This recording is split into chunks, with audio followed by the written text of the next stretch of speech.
So I'm currently grappling with my sleep. Like I stay up all night.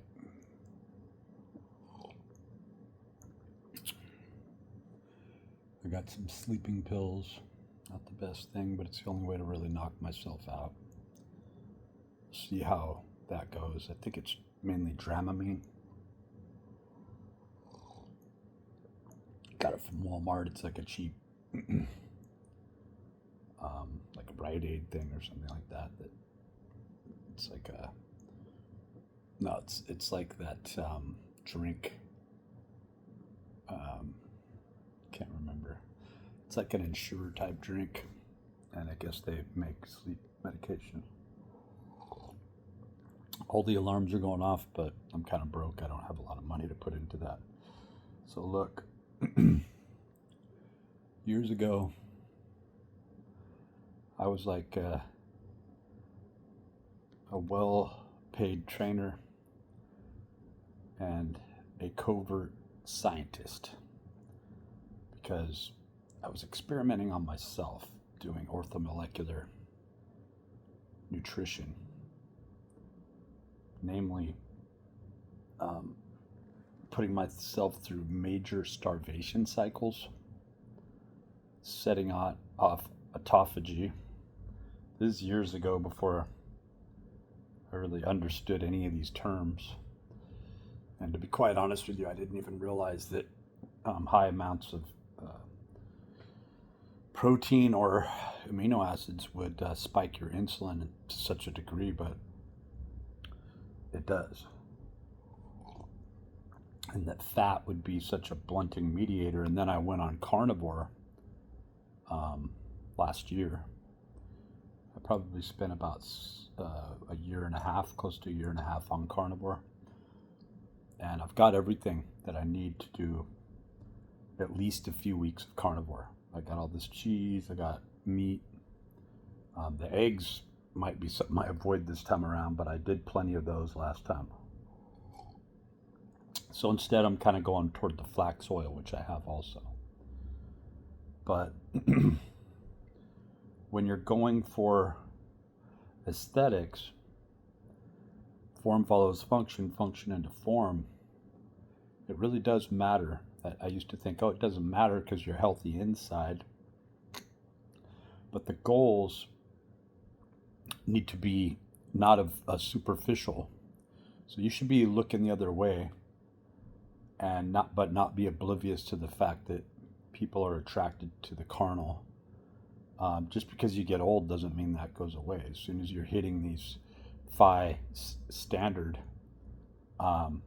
there's just something that clicks inside the human brain, and it doesn't matter how old anybody is. And it's like you can laugh about it, and then suddenly when you're face to face or you're seeing somebody in person, it's a power of our endocrine system to mix our hormones in such a way. But it is a very, I would say that if you're following an evolutionary path, which I don't, it's very primal.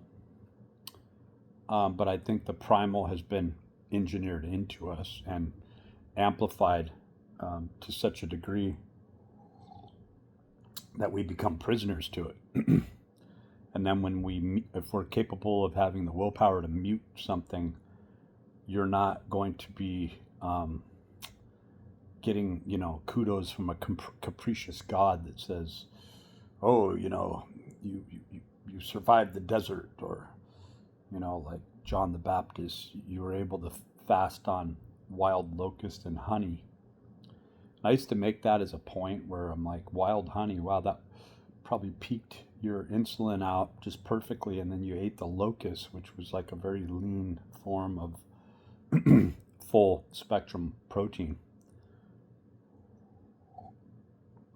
And so fasting on that and then walking all day and being in this like heightened state, you could see how adopting such a diet would continue this state of very heightened thought process where, like Hammeroff and Penrose, they're doing these studies on microtubules and aromatic amino acids that I've talked about before, and it's amazing. But I lived on that. Like, I literally lived on nothing but protein powder for weeks at a time, drinking tons of water, and oftentimes taking in upwards of 600 or 700 grams of protein per day. I was training a lot.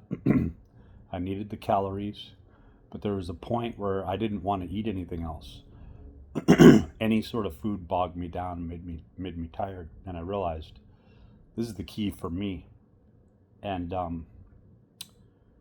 when I decided to go off of that, because even today with the increased prices of protein powder, I'm not encouraging anyone to do this. I don't even know if I can go back on it. And but to get there and to get extremely lean, you can get 90% of the way there just with carnivore. I had no idea, and then I became very efficient at sticking religiously on the carnivore diet. When I say religiously, it's a little blasphemous, because it's like I'm eating meat, and you're very aware that you're eating meat, and a lot of times the meat just makes you feel sick, and you don't lose the weight because you're just not hungry, but there is that factor. And so I got plenty of bacon. I got like 5 or 6 packs of bacon. I think they're 1 pound each. I got like something like 6 blocks of cheese. I got enough to eat pretty seriously for about 2.5, 3 weeks. And then I saved enough residual to be able to get like 1 more week's worth, and maybe a little bit of water. My son's pretty much got the water covered, so.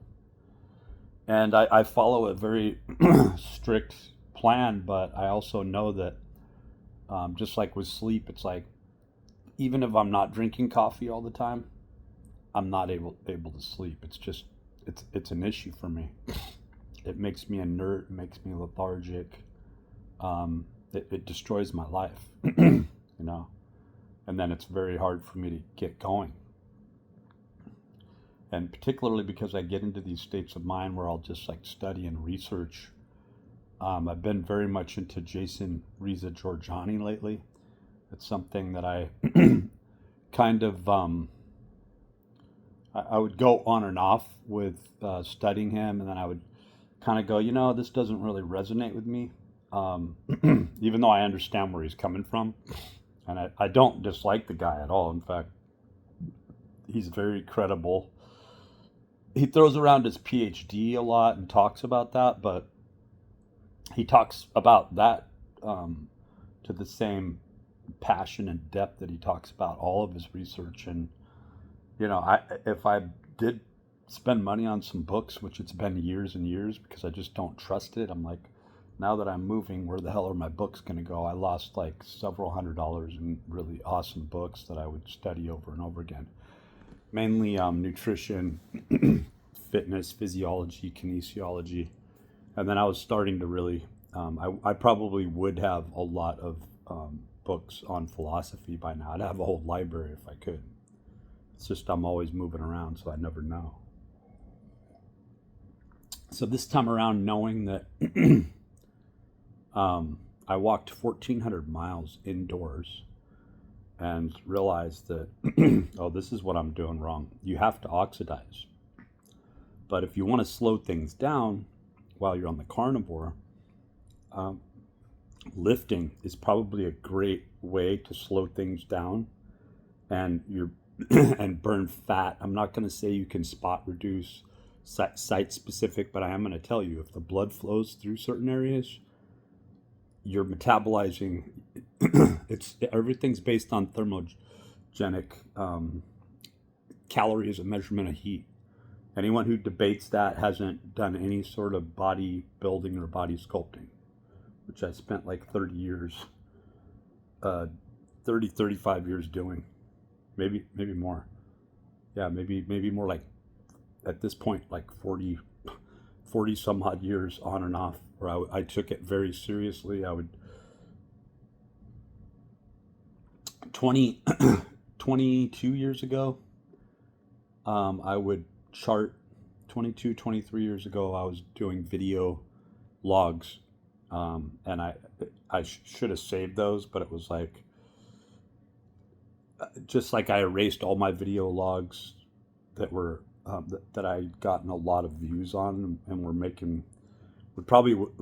have made me a good amount of money, because I was walking around with like a 26-inch waist at 6 foot, a little over 6 feet, with all day training, and had been stacking and training for years. So you don't just lose it. I mean, you walk back in the gym and everything's still there, right?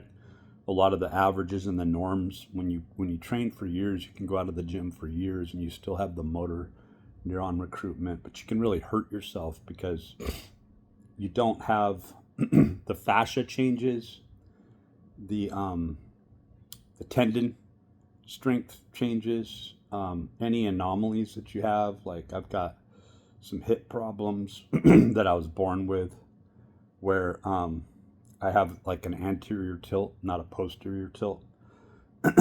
So it's not a good thing. It causes a lot of lumbar problems. I have a pinched nerve. I can see my nerve. It's a very, very thick, and one wraps around to the front. So the body works like lattice work, right?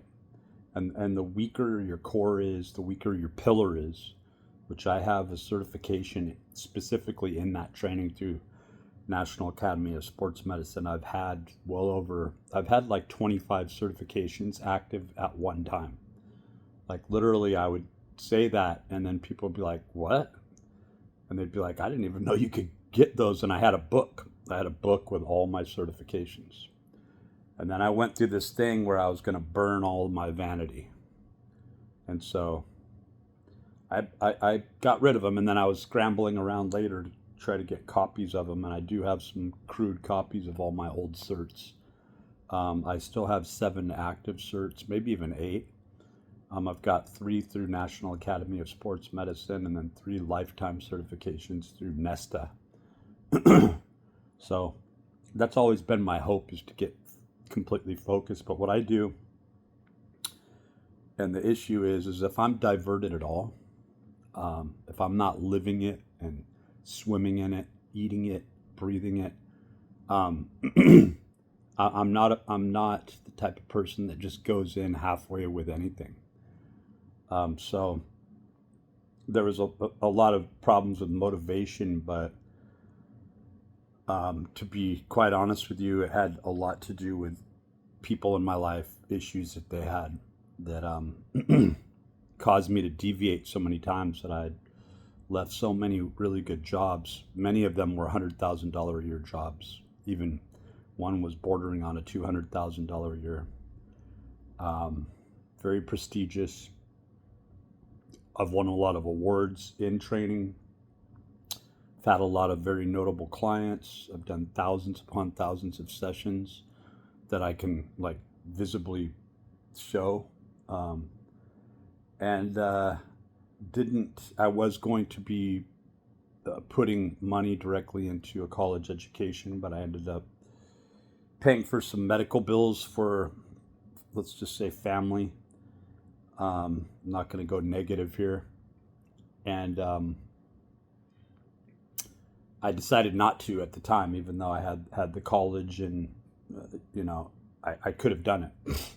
And I was very interested in it. It wouldn't have taken me that long to get the degree. A lot of the certifications I have go directly to college credits. Some of the tests are very difficult. Proctored exams, like the NSCA, that was a tough test, but it wasn't as tough as the CSCS that they have, but it was like the personal training one. It was a tough test, but I passed that. Even the ACE test was a tough one. You had to sit down and do proctored with that. The NASM was more fun. the personal training one that I did a couple times, but I like to sit and do proctored tests. It gives me something to shoot for. And I also like to do the home study, versions that are equally as educational. But I'd say there's just something about taking those proctored exams. And I've even, for a fast track certification when I worked through Equinox Fitness, where I won some top awards for several months into years running.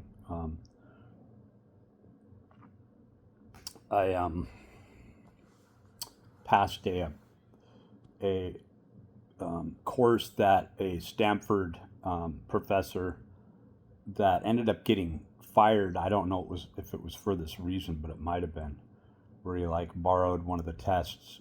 It was like an anatomy, kinesiology, and then it was difficult because you had to show, you had to name all the different parts. It was a pretty in-depth test on anatomy, and I wasn't spelling anything right, but the guy, I think his name was Nagoyan, he said it doesn't matter about spelling. There's people that I teach in college that are terrible spellers.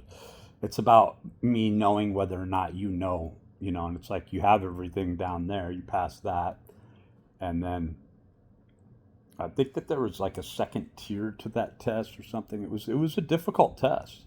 I didn't know if I passed it first, and then you had to match. It asks you like hypotheticals of, if this person is doing this particular exercise, show me the firing pattern in the chain of muscle firing pattern, and then it got a little more in depth than that, but so I passed that and ended up going from like a tier 1 to a tier 2 trainer pretty much right when I was hired, which gave me higher pay, and it was nice to be able to pass a test like that and to get that type of feedback back from an actual teacher, a professor. So you could say I passed, at least a more entry-level remedial biomechanics, kinesiology, anatomy exam by a Stanford professor at that time.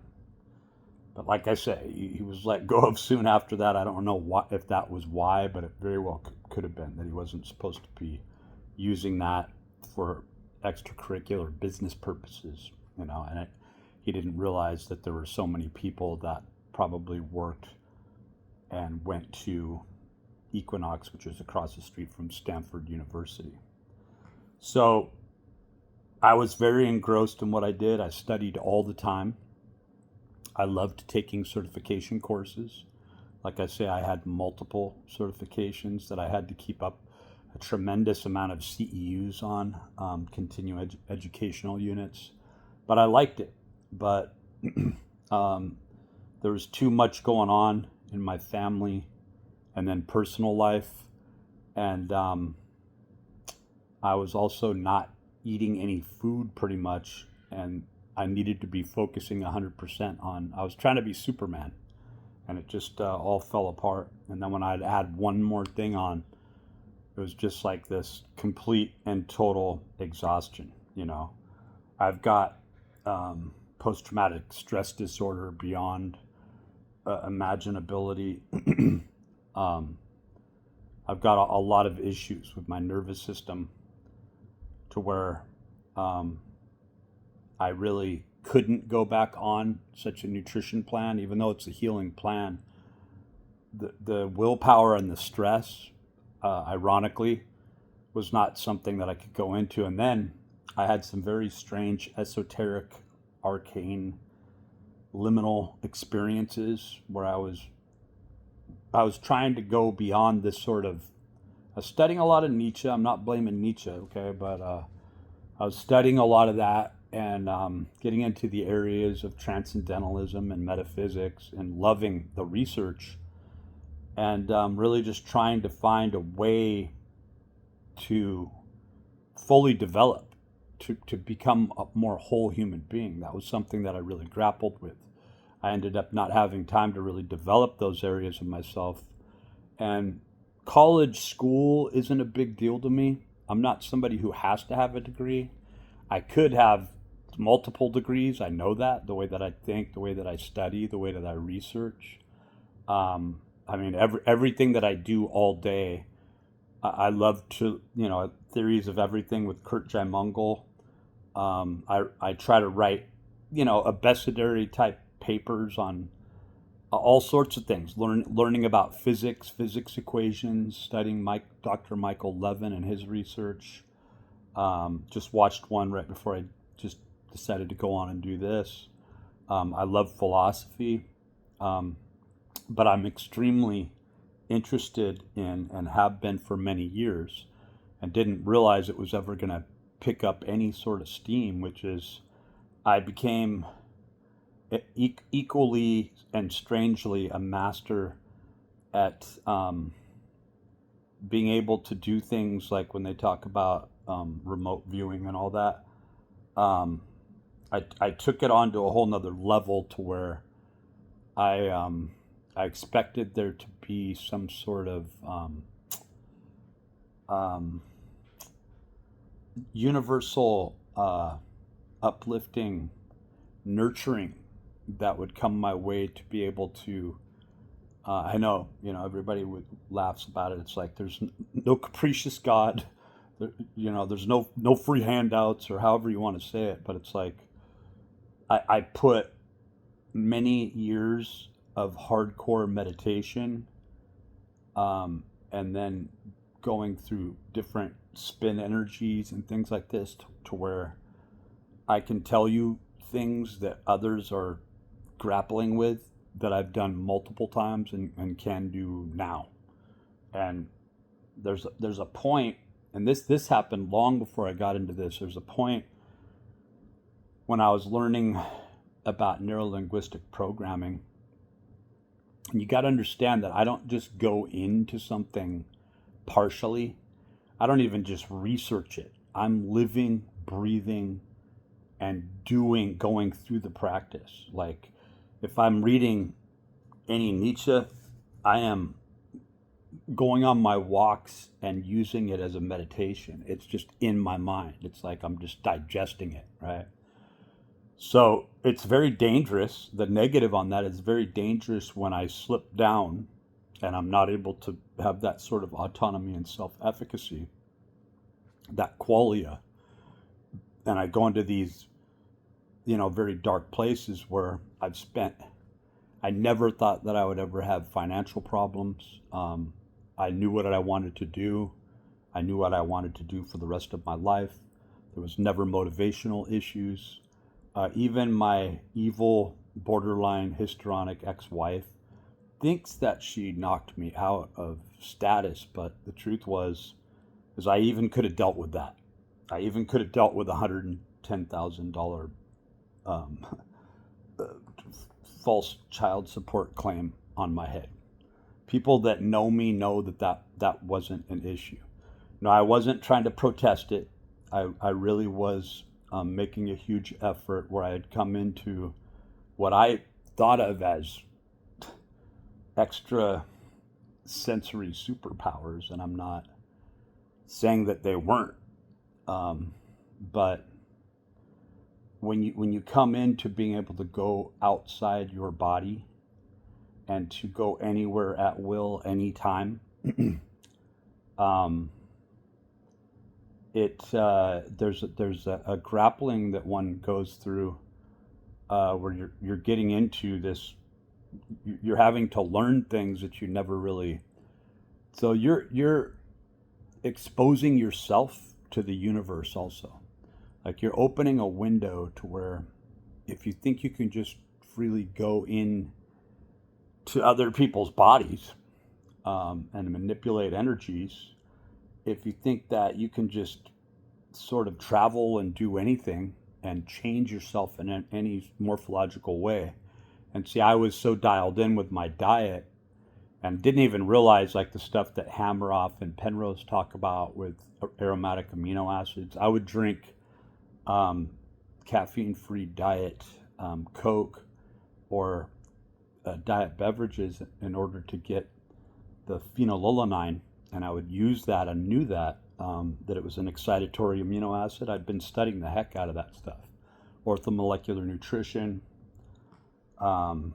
nutrients and micronutrients, around the clock, looking at windows, troughs, working with insulin growth factors and things like this, where I knew when and what to take in at certain times so that I could take advantage of natural growth hormone spikes, windows. I would try to get to sleep at 7:30, and I'd be up extremely early, and I'd be walking. Oftentimes 10, 20, even up to 30 miles daily. I would be in the gym I'd go in for mini bouts that ended up being longer. I'd lift heavy weights, and my weight just kept dropping, and I kept getting leaner until I was thought of as sort of a guru, and then I would try to instruct and teach people with everything I had, not just clients, but I'd have people that would ask me how I became so successful when I would be winning awards and stuff, and I'd sit down with them and explain to them that they needed to be in there 40 hours a week, and start to treat it like basically putting the cart before the horse. And I developed a lot of psychological tools that I would research. Again, everything comes down to energy, and you could say energy manipulation, right? And that's a very dangerous word to use, because anytime you do use that word, it's kind of like saying machination can be good, or Machiavellianism can be good, or the end justifies the means, which is something that I really had problems with. But then again, there are people who don't even. I'm not giving them excuses, granted, but they don't know that they're really doing it, because even people that were raised relatively poor and in poor households, they may have been the spoiled one. They may have had all the trimmings, right? But that wasn't me. And for years, I was happy about that. And even though you consciously go into something and you're sort of what's seen from the outside, your fall from grace, looks like it's this, and then people have this Schadenfreude, right, a German word, takes over, and they get pleasure out of your pain, because people know it when you are able to do such things, and they don't want you to get credit for that, because it's like Uri Geller or people like that. Well, I could probably provingly show where people would step back and go, whoa, dude. Yeah, like my autistic son is extremely clairvoyant, and we have like me just talking about him right now, he's probably going to end up calling. And so mentally I try to back off of that, even now, where it's like I'm not going to. So there is a balance in that you learn over the years of how much of a degree or percent you're going to involve your mental mind processes. But it's extremely exhausting, particularly in the ways of training and spinning spheres in your mind that are where it gets a little bit into what used to be called synesthesia, where you're able to dilate spherical energy bodies, imagine colors. A lot of people don't realize it, but they don't know how to do this stuff, right? And then even drawing in your mind, which it's not directly looked at from an occult perspective as scrying, but that's where things start to go in a whole nother direction, because you gotta think about the fact that your DNA itself can be written on. That your idea of a size model of, the Planck wall, the Planck scale, Planck, it is Max Planck, but I say Planck. um, distances. A lot of these properties that extend into the metaphysical realms were done so by mathematicians and philosophers. And you got to understand where the information, where the energy came from. And if you start to do the research, you'll realize that the people who are celebrated on a very superficial scale, like, that's good. You can believe that. You can believe that this person is an utter genius and came up with all these ideas, and you're not that. But then when you see the method, the mode of how they came into this information and how much responsibility is required, or when people supposedly telekinetically move things. And this is like, I actually just felt this sensation. When I'm talking about this, there were muses celebrated. There were jinn that were paid attention to and invocated. There are different terms for these things, and they want you to be afraid of this type of stuff, right? But and you should be, but your state of mind and how you approach things is what they're trying to alter, so that when you do go into this metaphysical, liminal, otherworldly space, you're not going to be in sync, and you're going to disturb, if you want to use the term equilibrium, because it does go into thermodynamics. You got to understand that the world isn't just for humans, and it's hard to define what, from an anthropological sense, what a human being really is, right? And when you get into spirits, the spirit realm, it takes a great amount of responsibility. And first, like, one of the main principal tenets that I've studied for years through esoteric principles of light, I had to come up with my own principles, because I realized I talked about principles, but I didn't know what in the heck they were.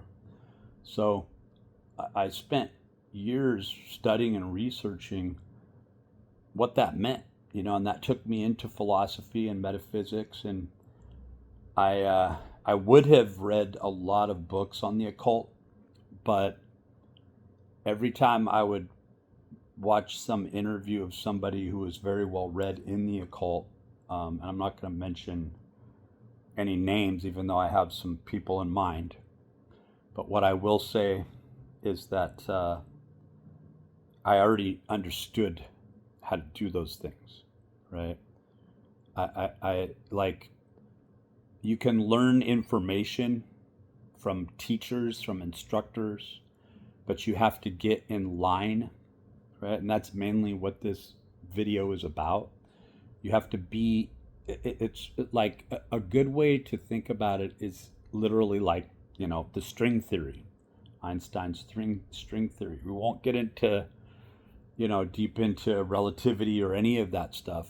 And I'm not conjecturing as to whether Einstein was correct. But what I am saying is, if you think about a toroidal field and you think about a mimetic number sequence, right? The beginning of a number sequence, well, on that strand, you are connected with like-minded individuals who are thinking and going through mantras, principle practices, the same as you are. And so when people see that they can get instant gratification by using the inverted pentagram or the pentacle, right? It's a reversion toward, I'm not going to put things down, but I'm going to tell you, you can feel the energy. And even if you feel like you're accomplishing some things with that, there is a price. And you will pay with your physical health. Or it gets into some dark areas, right? Sacrifice is the number one thing that comes up, the number one item. Even top scientists that you would never, who have stacks of degrees, they're very respected, they end up going before these altars. Because once you get into this, your energy shifts. They're aware of you, they're watching you, and now they can take anything from you. They can take your energy from you, they can take it all from you. And I actually went into spiritual warfare battle for many years. And they're not the type of victories where anybody's celebrating. Um, there's an awareness in the field when it's kind of looked at, because we all produce a lot of entropy. And that's an issue right now. And Jason Reza Georgiani talks about that. And there's I put some posts up where you can do a lot of research. But I put, there's too many philosophers and scientists to mention, both male and female, that are very well known that I posted up here. And this isn't about talking about that. If you want to know, you'll do the research and you'll read, and that's always the approach that I've taken outside of, in the past, having instruction videos on what I knew, what I was qualified in, which I was a top level fitness coach, health and fitness coach, trainer, very progressive in linking up nutrition, and had some nutrition certifications, sports nutrition certifications, and was considered more of a lifestyle coach because I trained a lot of very wealthy people, and they would come up to me and show me how much more money they would make, just after they'd been training with me, because it's a dynamic process. But in that, you're not just working somebody out. It's not over when they leave the gym. And if you take what you do seriously and you're getting paid as much as I was getting paid at that time, they can text you anytime they want. They will, and you're keeping them on track. I had a lot of clients that would travel to New York and back to the Bay Area. And you can't just, go away for a week or two and think you're going to come back. It's like, if you're going to start with a credible, credible training regimen, you're going to have to look at such things as like your wrist circumference, right, and your bone structure, and your met levels, and your. I would take people through multiple different tests. I was qualified, to take their heart rate, and would regularly use those devices at places that I worked to be able to keep those like goniometers to measure, the radius of their joints. In every area there had to be some progression occurring there,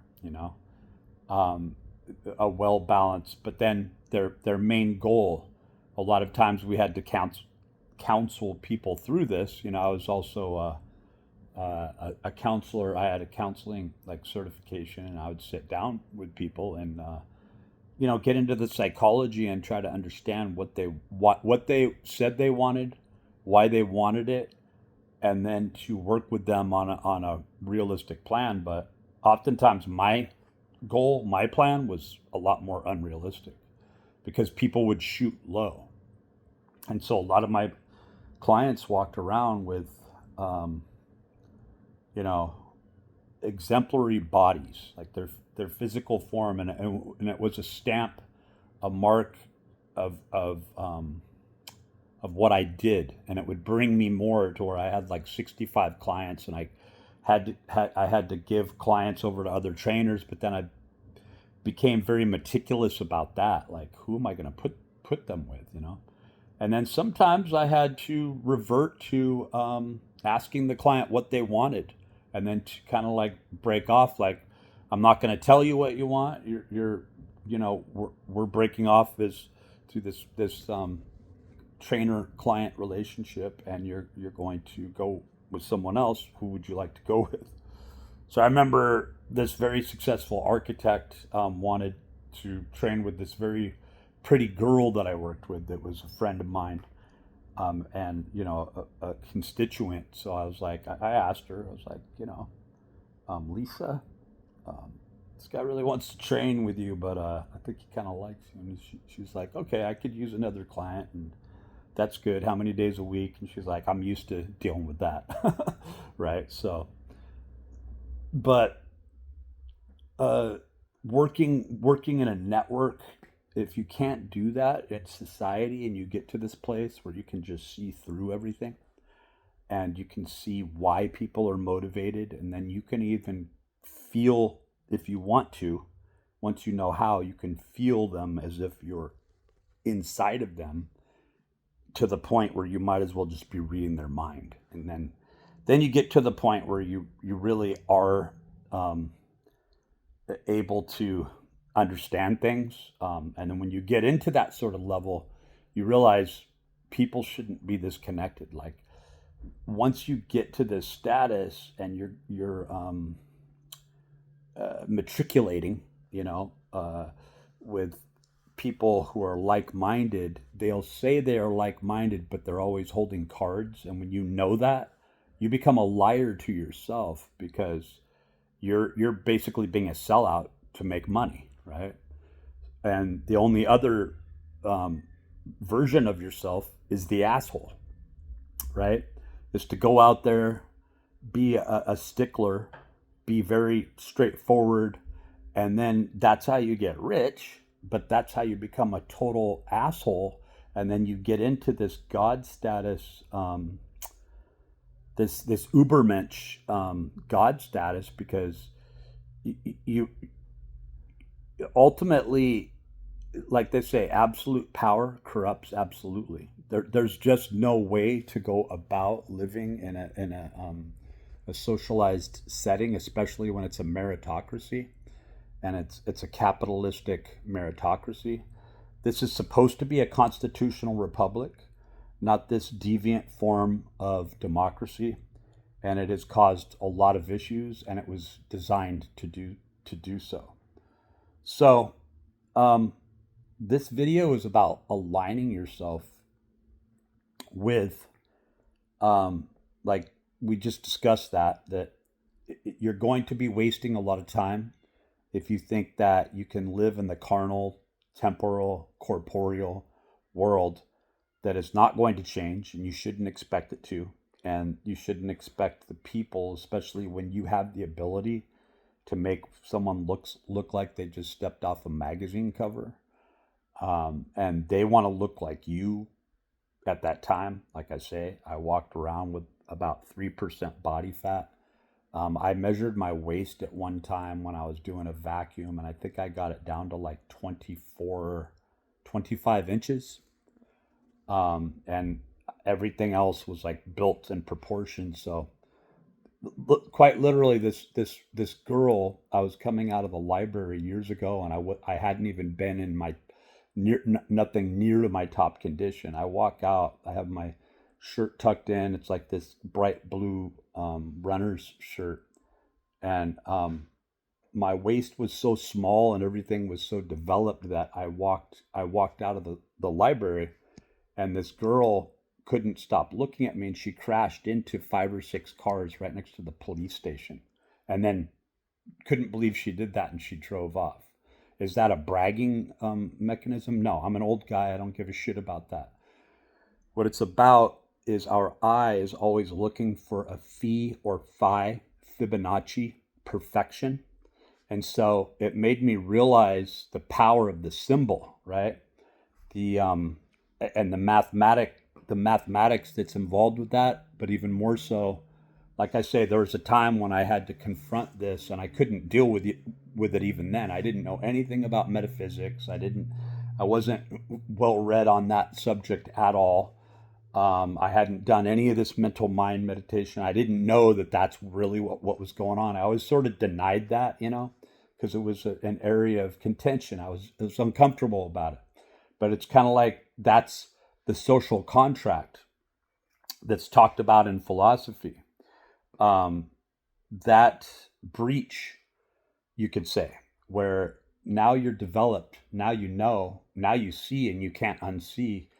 There's a sort of treatise that you have to go about, and then other people that like witches and druids and warlocks and Satanists and in this country you're not going to run into people who are um, divine holy rollers, right? In a purely metaphysical sense, where like Thomas Aquinas or John Dee or Francis of Assisi or these people who have really spent time going into these deep meditations, right?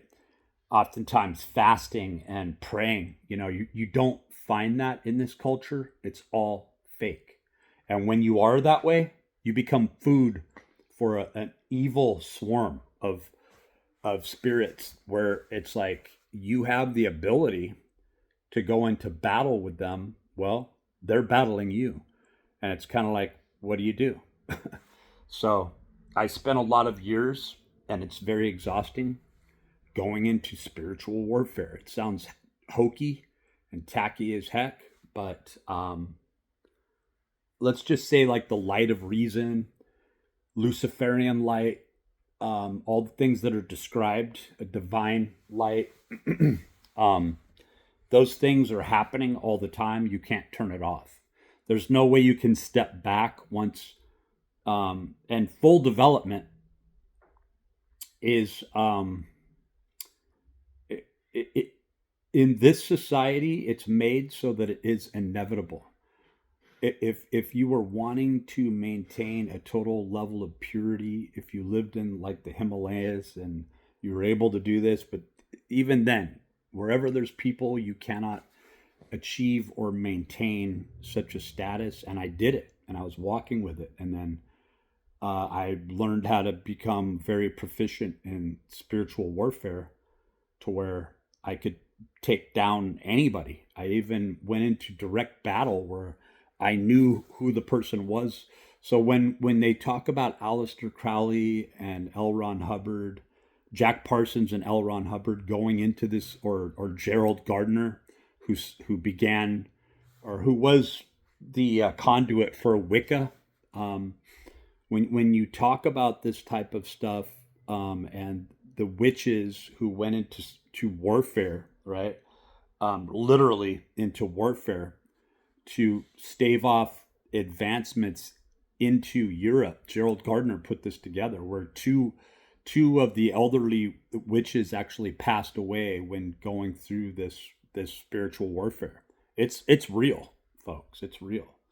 And so if you're going to survive doing this, you have to know like what you're getting into, but mainly you have to understand who you are, what you are, and how much power.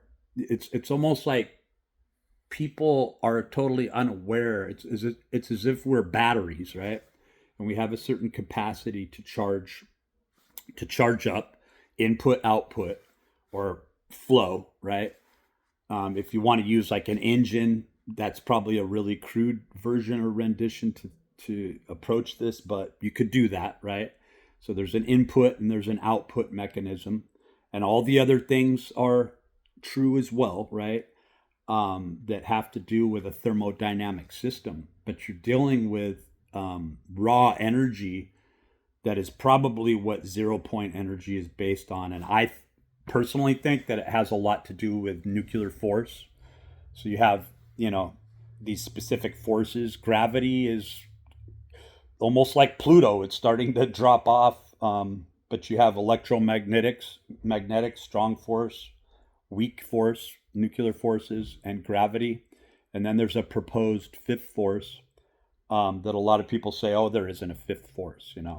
But I personally think that once gravitons are taken out of the equation and it's looked at closer, you're going to have several other forces that are at work that are undeniable. And it might even work in a tertiary or tritiary measure where you have you see the symbiotic congruence, that where the energies can be amalgamated as well, and they can be dilated, they can be spread out, they can become more localized, And so there's I'm not going to get into talking too much about it. I already said too much in prior videos. And this type of stuff, you're not supposed to talk about it. It's not like, oh, you're part of a secret organization and you know you're not permitted to talk about it. No, you literally don't talk about it because of the implications that I just talked about, where somebody may never be ready to receive this or develop themselves. And if you get into reincarnation, which I really like, I listened to Cliff High, I listened to a lot of other people. I'm not going to deny that aliens might exist, or but I don't think in those terms. I'm not going to deny that reincarnation is a thing, right? But I don't personally. I'm not going to say subscribe to it. I'm not as off the wall as you might think. I would have been I would have been a rich conservative type of a person. So there's still a little bit of that in me, but that's not what I am. I'm not rich or conservative. I'm not partisan. I don't take part in man politics, so to speak, it's really women politics. So women are set up to be blamed by everybody.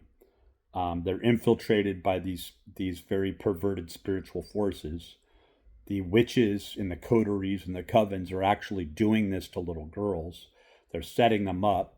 It's a very hardcore world of blood and bone, where there's this approach that you should get raped, you should get beaten to utter shit because it's good for your soul development. And the fact that you're going to be reincarnated, it's a terrible thing, and I can't really live with that. I become softer to where I love nature, I love animals. I believe in the power of purity very much, to where it's very personal to me. And, I've stood alone for a long time. And I'm not trying to be Jesus or the Messiah or any of this other stuff that's talked about. I really believe in a collective. I think that we can all do this. I believe that the unity is going to happen. Not inside when I'm reflecting within myself, but as soon as I start to talk about it, um, I feel encouraged because there's a whole other dynamic energy that begins to emerge, a plasma, if you will. There's even kind of a hint at what's called materia prima, or first substance, in the esoteric, community. And the left hand path bastardizes this and says that that's semen, or that's body fluids. They get into the 5-pointed pentagram is all about the carnal, temporal, carbon based pursuits of developing yourself physically. And then a lot of this gets into the majestic 12, magic, Aquino, who was a big time open Satan worshiper, like the temple of Set. He was a high level priest.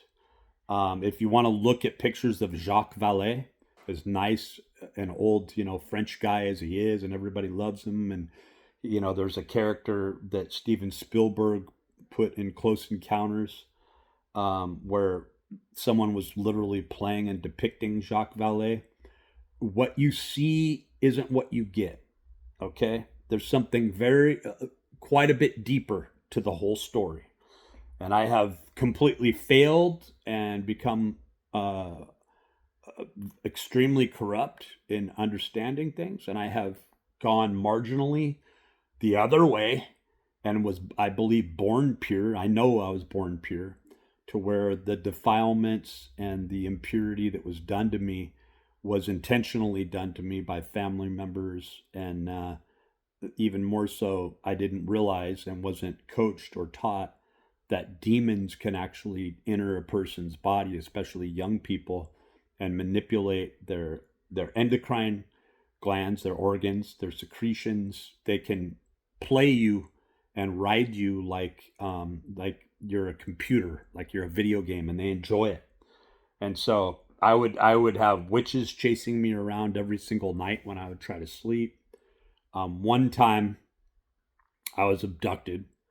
The second that I have a hard time sleeping. I have always had a hard time sleeping. When I have fallen asleep due to exhaustion, it was after several days, and even then I would sleep for maybe 3 or 4 hours of hard good sleep, and then I would be right back up. Well, this one time, when I was about 9 years old, I literally didn't fall asleep. I put my head down on the pillow, and the second that my head touched that pillow, I have 8 hours of missing time, where I literally woke up at a time that I never would have woken up. It was like I think it was an 8 hour.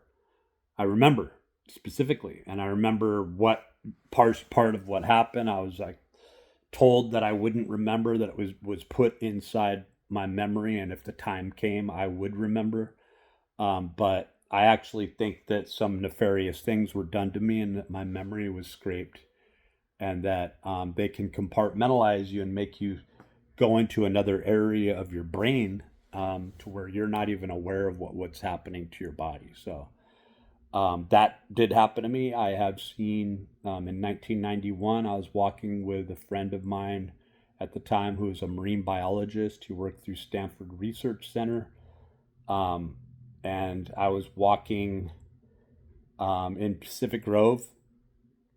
I believe it was southwest, and so I could actually we were a fair bit away from the ocean. In fact, I know the street that I was walking on and everything, and what I can see it like it was yesterday. It was in 1991. It might have been 1990 in December, actually. Um, and I made it a point. I'm watching this balloon, and I've done some videos on this, so I'm not going to go through describing it. But all in all, we watched it for maybe 20 to 25 minutes. I mean, I literally saw these orbs go from one to two to multiple orbs. You can't even see the transition. Suddenly they're just there. And they move and stop, move again, and they move so strangely. Um, and you're just kind of and I'm like, are you looking at this? This guy's a scientist, graduate from Stanford, or is going to graduate from Stanford, but he's already like doing research and pretty much has a job waiting for him. Really top notch sort of student. That I think he had his degree and he was going for like graduate studies. That's what it was, yeah. And so um, I watched the three black orbs come into a triangular shape and then literally just dilate into these stars that were still there later when I came back. I'm like, was that star system there? I don't know the name of the star system, and I could say approximately where I was looking at, and then somebody could like estimate that, and they could probably figure out the exact day and maybe even the time, because I remember it so vividly. And then a few years ago, I saw literally feet away from me, up in Grass Valley, late at night. It was, in fact, I did a video about it the day after. My phone wasn't good enough. It was inside my van, and it wasn't good enough to really capture. It was like an A. I don't remember the name of it. It was like a Samsung. It was a good phone, but it didn't have a great camera on it. Probably wouldn't have captured much anyway. But I literally watched this thing from, and this was definitely a very high technology man-made craft that was probably made through Lockheed or something like this. Made no noise, flew between power poles and trees, was so Vanta black that in my mind, it was cloaked. You couldn't see anything, but yet it had running lights on the top of it. It had a V-shaped running lights on the top. And I'm looking at it, and I can look right at it in detail because it was flying so slow. And it was it was like a TR3B shape, right? And I'm looking at it, and it's so clear, a matter of feet away from me. I'm kind of up on this bank on this hill. I can tell you exactly where it was and the time that it happened. I even reported this to MUFON. And then I watched it come toward me and go through this L pattern. And I'm literally turning and not taking my eyes off of it as I'm watching it fly away. Just kind of don't bother looking at me kind of thing. And I know if there was anyone in there, they must have seen me, right? Or there's probably cameras all around the thing, very high tech. But that was a very interesting thing to see as well, right? So I'm not going to say that what I'm talking about correlates to any of this, but what I am saying is that when you are not in alignment with specific principles,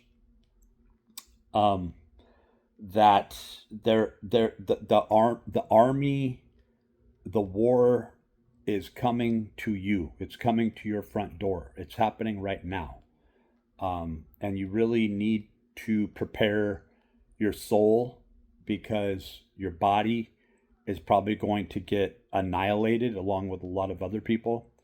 In fact, you can see it happening where there's sort of a globalist prepping up, if you will, globalist. I'm not trying to get on one side or the other with partisanship. When I use the term globalist, I'm more or less thinking about World Economic Forum, Klaus Schwab, and the weird occult connections with all these people, including Peter Thiel, Diane Pasulka, and all these people that are out there, doing these propaganda pieces, including Stephen Greer, who acts like he's sitting on another side of this. These people were like the type of courtesy of the reason that I don't really want to get into describing in detail other anomalies, other things, and stay so much on the fringe with this. Even though sometimes I'm like, I got to talk about it. And then it's like, you really can't talk about it. It's not anything that even you want to end up, you feel motivated to talk about. It's extremely traumatizing, even when you're the one initiating such events, and not having a good goal in mind, or not having a goal at all, leaves you susceptible. You don't just go into these realms and doodle around like you're an idiot. Everybody's watching you and aware of you, and there's very adept people that are involved in this, people that are alive, that are meditating, that could kill you. It's not a joke, right? Do you ever think that if you're not 100% in your body and you just learned how to remote view, or go outside of your body, that your body is now susceptible, right? So it's not a freaking joke. It's not anything to play with. You don't do it for recreation. And the people that are in these military programs, when I said that there's this transition from the Majestic 12 to Magic, but that there is obviously other organizations, other arms set up here.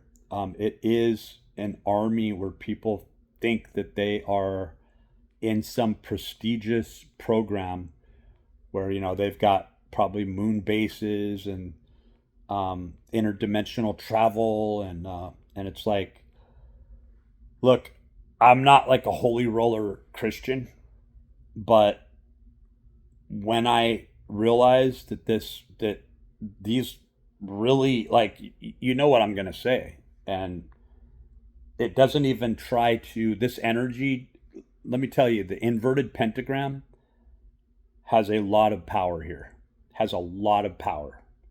Like, it is a porthole that can be opened, and will even come to you to open it up, especially if you've shown any marked abilities. It will finish off whatever abilities you don't have. It will falsely bolster you. I understand how a lot of this works, the dynamics around it, and I do not believe that CE5 is. I don't think it's good or bad. I think at this point, if you do diligence and you begin to learn about spiritual warfare, and you really listen to your inner self, to your intuition, and don't. This is not something you want to f with, right? Nothing is. It's like we should be taught by our parents, by our society, that what we go into, what we venture into, whatever we do is a very sacred thing and it's interconnected. And to be shown how everything is connected, right? And then we either don't learn that at all, or we find that out later because of things like the events that I've described on this channel that I've been through, but didn't get into detail. I've tried to get into detail, but I'm just not going to do it. You know, maybe there's a time when I would, but this is not that time. And so the best advice that I can give, and it is advice, and I don't give out much advice, even in training. I never told people don't smoke, don't, like, I can tell you what to do to where you're probably not going to smoke ever again or drink ever again. I can tell you, or you'll be doing it a lot less. I can tell you what to begin to do as a positive motive force where that energy would go, but I'm not going to tell you not to do anything. Like, even as a top level trainer, I never told people to stop doing anything.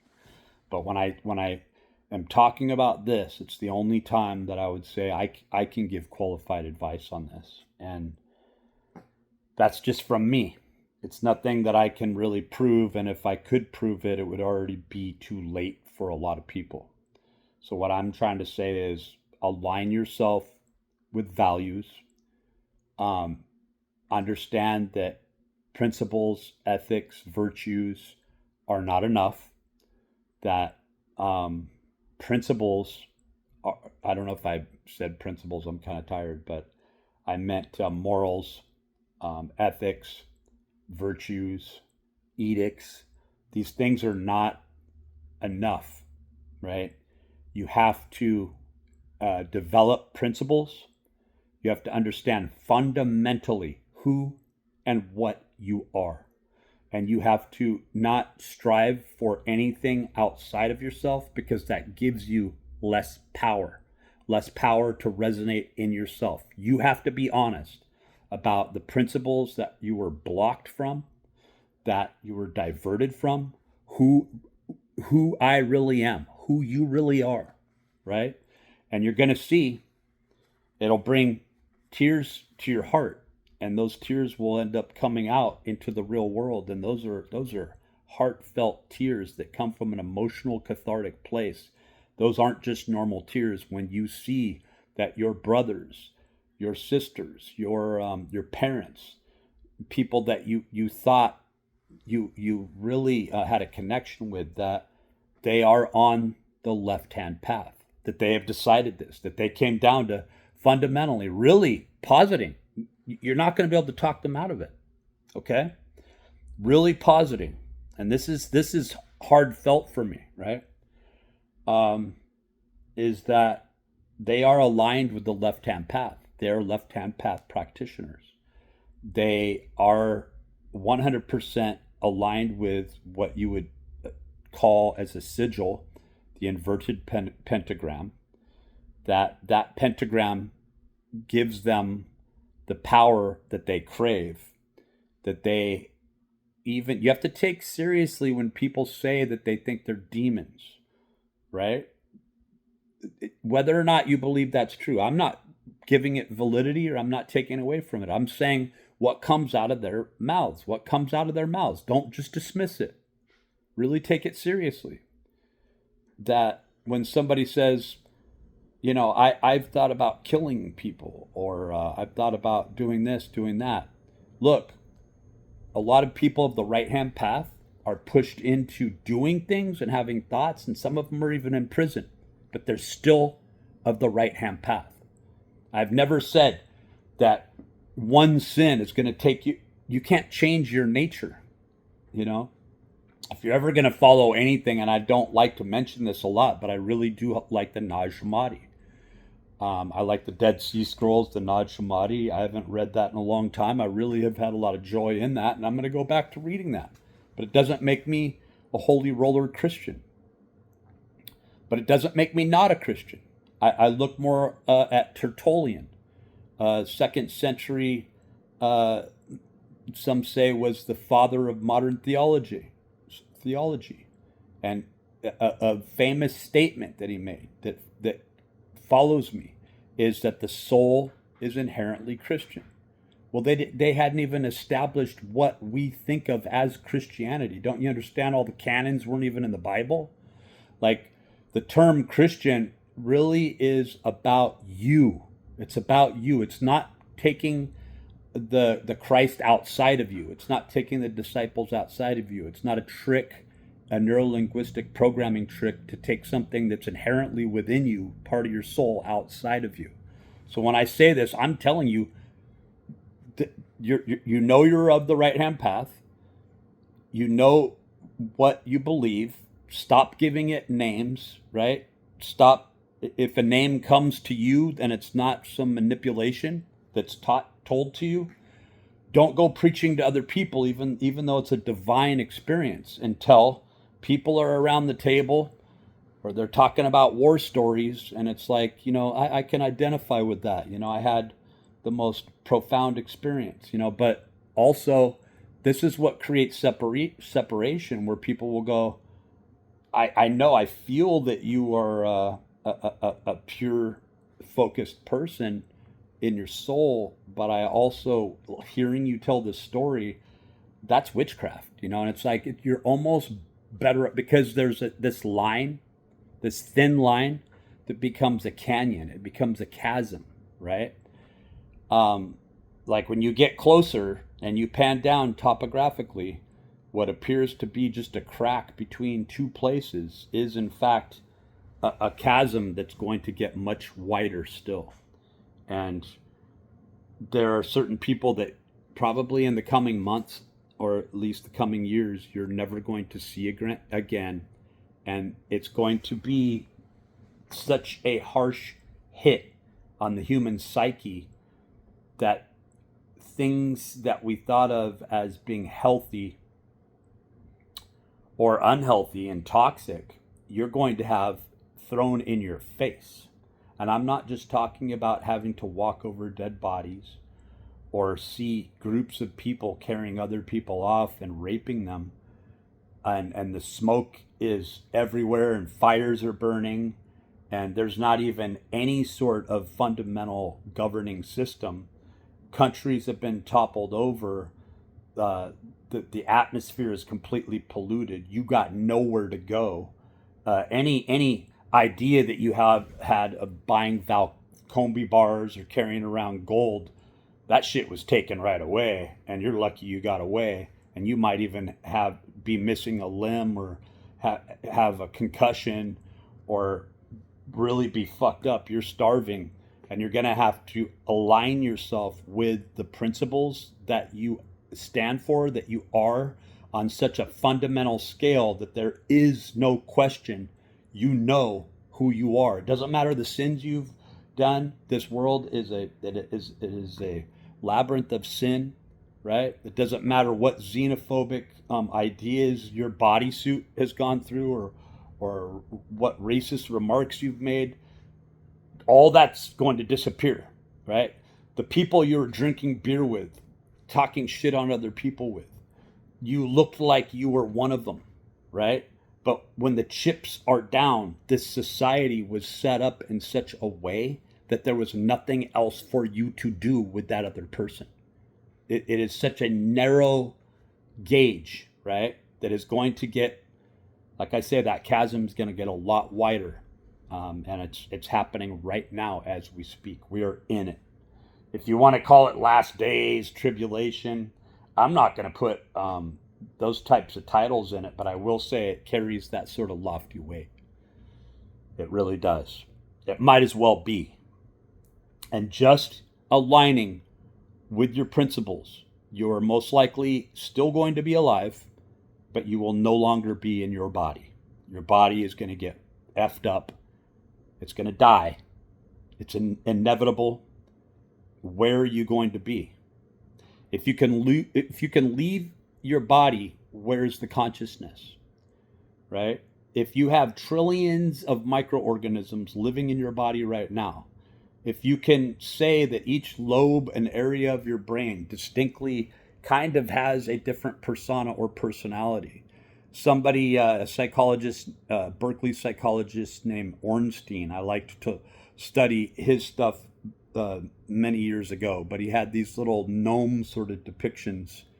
I won't get into other things that were said about that, but these little white gnome, like wearing, okay, I'll say it. You know, they had these pointed hats and they looked like little gnome KKK members. That's not what he meant at all. He was trying to create these cartoon gnome descriptions so that people could remember different organelle of the brain and then show how it works. Okay. And so if you want to get fundamentally down to who are you, well, that's why the Masonic Order came out with the book, The Master Key System, that The Secret by Rhonda, I don't remember what her name, it was a Baron or something like that, but she came up with that, but it was based on the Master Key System that was written by a high-level Mason, okay? And they will teach you how, through that book, and I'm not recommending it, but I'm telling you, they will teach you how, through that book, to activate like where you really are, this ganglionic mass behind the solar plexus, your vagus nerve leading up to the pons in your brainstem, that you aren't your body, that your genetics were carefully engineered and designed to take you to the very end of yourself, to where no matter what life of sin and putting you in a social, from a bioengineered perspective, to put you in a socially engineered perspective, to put you in a planetary aligned perspective to the zodiac and how the planets interact with you. You were specifically born on a day that they decided you were going to be born on. It was an alchemical testing of the souls. This is some very complex and intricate shite right here. And you better believe that you are in it. And so you will begin to have memories of who you really are, where you really come from, because the basic laws of thermodynamics and energy conservation say energy cannot be created nor destroyed. But they needed us, they needed our pure souls to think that we were so bad because we had a conscience, right? And that we couldn't do those things that we felt like we were forced to do, right? And that we came out the other end and here we are, and how much of you is left? How much do you hate yourself, right? You're going to need to forget all about that, because the body isn't you. It was a prison within a prison within a prison, a trap. And I'm going to tell you that you have to stop being ashamed. You have to stop giving the other side leverage. And it really is a duality. Like, as much as intellectual people want to get away from that, because it's like, that sucks. A duality? How boring is that, right? But the truth is you are either on one side or the other. And that's just the way that this world was engineered. Now, true physics and true universal law might be far different. In fact, I'd like to believe and have faith that they are, that there's much more complexity and purity that exists, right? But we're not going to know any of that. Even the highest degreed, highest level people that are in these secret societies and initiate programs that all lead back, like, do you know that the Mormons like, you must know all this by now, when you look at the Eastern Stars, the female, part of the Freemasonry. When you look at all this, you will see the five-pointed pentagram at the top level of, and that is the signet, the energy signature of how many points of energy and these spherical bodies you're consigning yourself to. And when you look at it, it is an altar. And up above that inverted pentagram, there is enough room for a massive sphere that requires a lot of sacrifice and a lot of worship to spin. And those spin energies are promoted through what? Your energy. You are the fuel to that energy. Do you understand? And it's going to demand a lot of sacrifices. And I've actually been in battle where I am face to face with this entity, with this energy. I'm not going to go any further on that, but I'm still here. And I survived it. And it was a bizarre experience to go through, because just like not a couple of years earlier, I would have thought this is ridiculous. Instead, you end up looking like a crazy person. You don't give a shit what you look like, because your soul, I don't even want to get into it, but what I'm going to tell you is I battled for 3 days, and there was a very good chance that I wasn't going to come out of that, to where my soul was actually taken, and I had to build a new soul. That's literally what happened. And it's been, over the last 12, 13 years, it's been a trauma to go through what I've gone through. But you can never go back. You can never take back, when you, like the Bible talks about these seals that are broken. Well, you can see those types of, you can see it as a calendric phenomenology, a zodiac phenomenology, if you will, of planetary alignment. Well, in 2023, there's a particular alignment. I think it was in August. I think it was like August. I can't tell you the exact date, but it was like August 12th or 17th, somewhere in there, of 2023, where there's this alignment with Venus that makes a pentacle, that makes a five-pointed pentagram. But there, you got to understand, this is 2023, it seems like, and it's an 8-year cycle, okay? But as these planets begin to align, they align in such a way where each enters at a different window, okay? So when you say, oh, that's 8 years, so that's 6 years away from now. No, in the next year, the alignment begins, and it's a window to where I believe that when that final alignment occurs, and I'm not trying to get prophetic, I try to stay away from this stuff, but I was watching this and forgot about it around the time that it did happen. I remember it distinctly. I remember there being a lot of strange, blood moons and planetary alignments, and these things, whether you want to believe in them or not, our bodies are engineered to be connected. It's something they did to us. I've always, in fact, I have memories that I don't really want to give a lot of credence to, because memories are actually manipulated and implanted. And as Dr. Michael Levin says, who studies, these xenobots and anthrobots, and you could say that he's an amazing doctor, but it's like the things that he's doing are based on the projections of being able to create exotic electromagnetically stimulated versions of yourself, to where teeth can be grown back, organs can be grown back, and you can even morphologically change. This shit's really happening. He's actually doing this, and he's a very renowned doctor. This shit's happening, and he's getting some amazing funding right now, and people are really taking what he's doing seriously, and he's coming out with some conclusive proof where he's showing that consciousness exists on such levels, such scales. People aren't going to be looking at precious metals as much as they are microorganisms that have a consciousness and assist you, not only with like your metabolic equivalent units, your MET levels, your oxygen uptake, oxygen diffusion, digestion. When you get into areas like when I talk about mimetics, or when you get into different levels, muscle nitrogen levels that are found in your body, or repair cycles, renewing, regenerative cycles. We're going to have what we've always feared, which is superhuman beings, and it's based on how much money you stacked up. I don't know if you're like me, but personally, I gave up. I had all these opportunities offered to me. It just didn't feel right, or I was in it. I was hired for the job. All I had to do is show up, and I was enticed or seduced by, or had to make a choice to go visit my son who was in a 5150 hold, right? Things like this.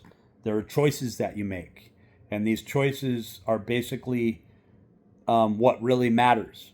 All the other things I failed at, I'm sure you failed at it.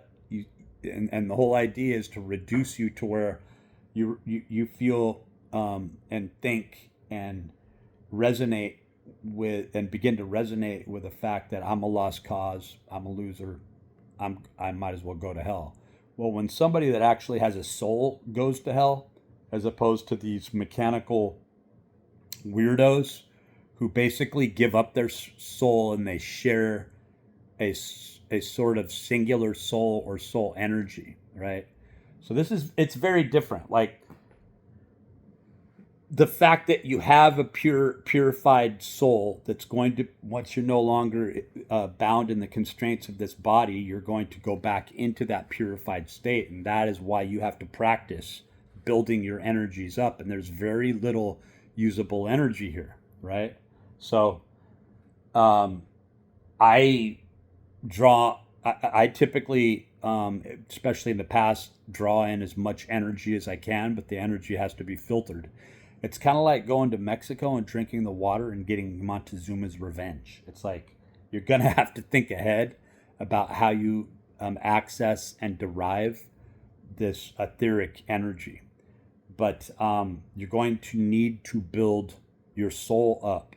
Your soul has to be powerful, because anytime, any day, you could find yourself outside of a body, being what they call disincarnate. And if you rely on and need your body, you're going to be screwed. So if you know that you are of the right hand path, if you know that you align with purity, if you know that there's going to be a division between you and your grandma who practices Santeria, she's such a nice old lady, but she's a witch. And then if you ever wanted to listen to, you see that evil look in her eyes, right? You are in another universe. You're never going to see her again in that state. Let it go and let it and release yourself from being haunted from it. And it's the hardest thing in the world. And you're going to have a lot of mourning hearts, a lot of people who are crying, not just crying tears that you can see. You're going to hear people lamenting, you're going to hear them wailing, and it's going to be a psychical thing. You're going to hear somebody walking down the street that's not making a noise, and you're going to hear them yelling out and wailing through the cymatical, psychical screams to the energy, and it's going to be multitudes. This is real. This is happening, okay? Pretty soon, YouTube's going to go down. They're going to stage and create a Carrington event. It doesn't matter how many Faraday cages you put over, or wallets, or however you want to try to protect it. That doesn't do any good when all the satellites are an issue. Elon Musk is not a good person. You're going to see that. It's very hard to see it, but his mother is a witch. His father is extremely evil. That doesn't mean that he would be evil, by proxy, or by connectivity, but he is a bad person, and he's a power hungry person. And all these people, like Peter Thiel, is a good person to look at.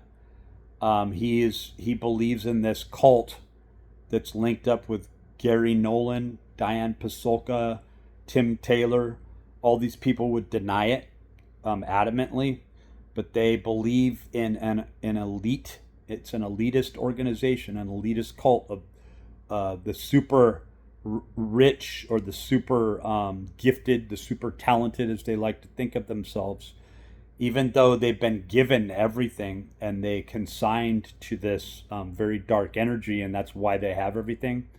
But they are joining up in a very dark way, and they worship altars and they conjure entities. They are billionaires. They are highly educated. They're Gary Nolan he has like 3 degrees, and he is a multimillionaire. You know, he's probably worth several $100 million, and has developed patents and talks about UFO disclosure and has metamaterial. But when you get into the actual book written by Diane Pasulka, American Cosmic, it gets into them going on a trip and actually coming to these places. Like, let's just say that these people end up building altars, and that worshiping at these altars, and when we talk about there being a black pope or a dark faction to the Catholic Church, yes, that exists. You're going to have to make a choice. It's not about Catholicism. It's about whether or not you're going to follow a sort of dark triad, because it's not just 2 directions you go in.